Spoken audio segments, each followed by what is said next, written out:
What's up, you beautiful people? Good morning, you beautiful people. Happy Saturday. Today is long run Saturday. It's 6:44 and it just stopped raining.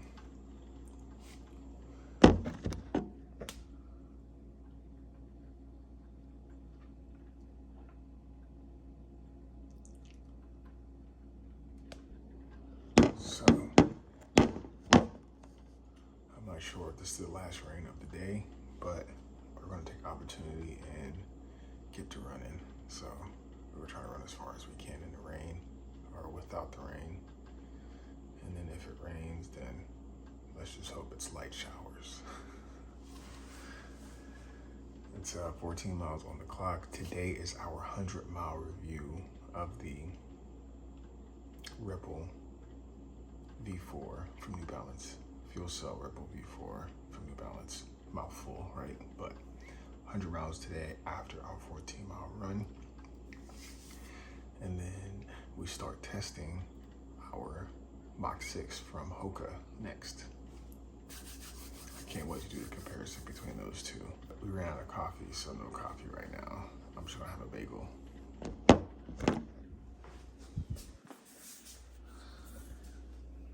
And then while we were in Georgia, we picked up BJ Reese. This is some good shit right here. But yeah, toast is done. Time to indulge. Dave's Killer Bread. These bagels, phenomenal. With that peach butter.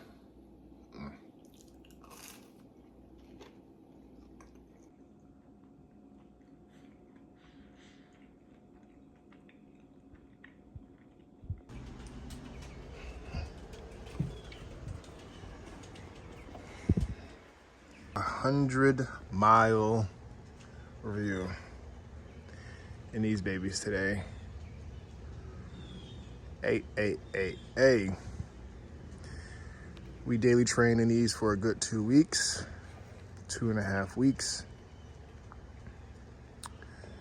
And we put a total of 100 miles on these son of a guns. And today we're gonna review them. We got a 14-mile long run, which puts us over 100 miles. And yeah, the sun is out, or it's coming out, so we're losing track on time. We got to get a move on. Hopefully we get some more rain. Just slight sprinkles. But yeah, enough talking.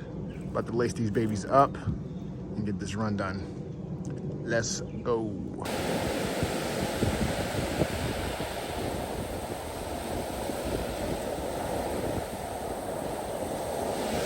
100-mile review of the New Balance FuelCell Rebel V4 100-mile review. It took us about a little over 3 weeks to get 100 miles in maybe 2 weeks. I gotta check. 2.5 weeks, 3 weeks to get us to 100 miles in the New Balance Rebel V4. As you can see, they've held up really well over those last 100 miles. I've honestly used these as my daily trainer. I've put these through thick and through thin, ran through puddles, ran in mud, ran off-road, on-road. I've ran in the rain, pretty much everything but snow. So we have a lot to talk about. These are probably one of my favorite daily trainers. These will easily enter the 300-mile club, easily. But we're gonna put some rest on the New Balance after do this review, and then pick up the Mach 6 and put 100 miles on those, and then do our review as well. But we're not here for the Mach 6. We are here for the Rebel V4. We're gonna talk about all the specs, all the details, everything that has happened over the last 100 miles, and if this and if this ultimately is a good shoe, a viable shoe for a bigger runner, because that is what we do. We test out the best daily trainers for bigger runners. So I have some notes here that I've written down over my last 100 miles of running. So we're going to go through all of them, starting with the upper, midsole, and sole, and then we're going to talk about some closing thoughts. Cool. Let's actually put this in POV. Okay, so the upper is a FantomFit, and as you can see, there is no holes, no major creases either. Other than the shoe being dirty, this upper is in immaculate condition, in my opinion. And I'm going to say this out there, I'm going to put this out there, this is my favorite daily trainer. A lot of people use this for tempos, but I use this for daily training. As a bigger individual, 6'6", 215 pounds. I use this as a daily trainer. I've been using this for everything and anything, from long runs to recovery runs, to tempo sessions, to fartlek sessions, all of that good jazz. This shoe has been used. But yes, Phantom Upper, aka micro mesh, I believe, but it's done a fantastic job of holding up, other than being dirty, which, like I said, I've ran through everything with this sneaker. Now for the midsole, there are some signs of wear in the form of creasing. Now that is going to be the only sign of wear, in my opinion, is the creasing. And it's not even that bad. But in regards to responsiveness, I saw a comment out there that said after about 60 miles, it's lost its responsiveness. In my opinion, this is as responsive as when I bought it. So straight out the box, this thing still provides energy return if you decide to pick up the pace and put this in tempo mode. So if you want to go tempo, this will engage and it will provide that energy return, and it's there and you feel it. Also, if you want to slow it down, that midsole adjusts and you can become more of a midfoot, heel foot striker, and that thick, plush midsole will provide some comfort. As you can see, it's extremely soft.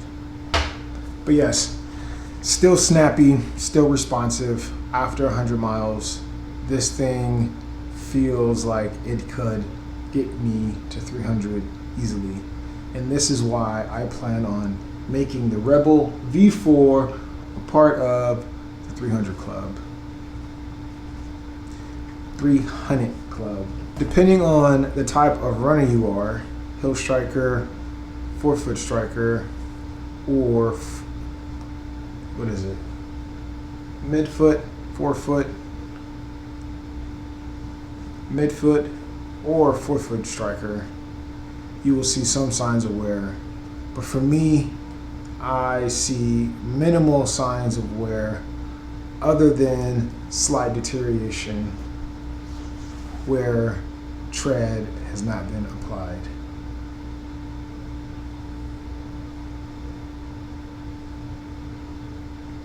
It is also on my other pair.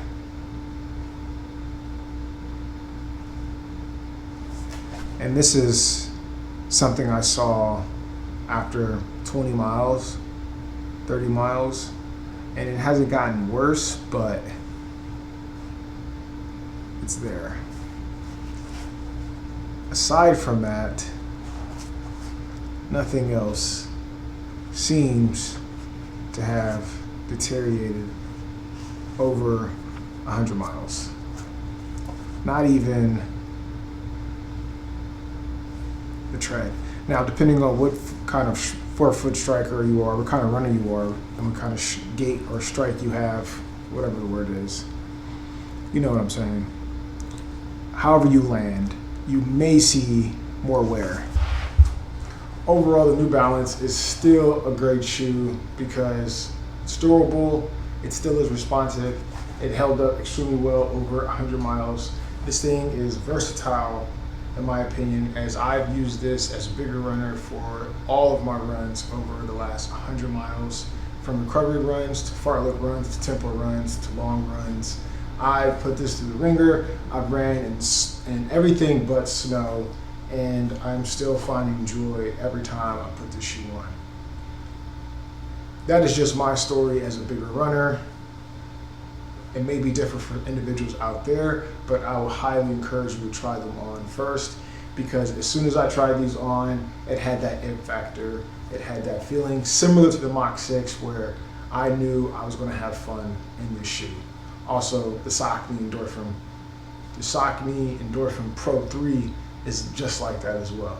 I love that feeling of putting on a pair of shoe and already being engaged with it in some way, either from that grandfather rocker, or its snug fit, or its comfort. Every step, there's an experience. Those types of shoes I gravitate most toward. There's shoes out there that I've talked about in the past that do not have that it factor, but we'll discuss that later on. Anyways, I digress. New Balance, versatile, durable, and it's an all-out fun ride. And if you get a chance to try a pair on, try it on. If you guys want to buy them, use the link in my description. Help a brother out. Help a brother out. Help a brother out. I got kids, bills, anyways. Link in the description. Goes to the website.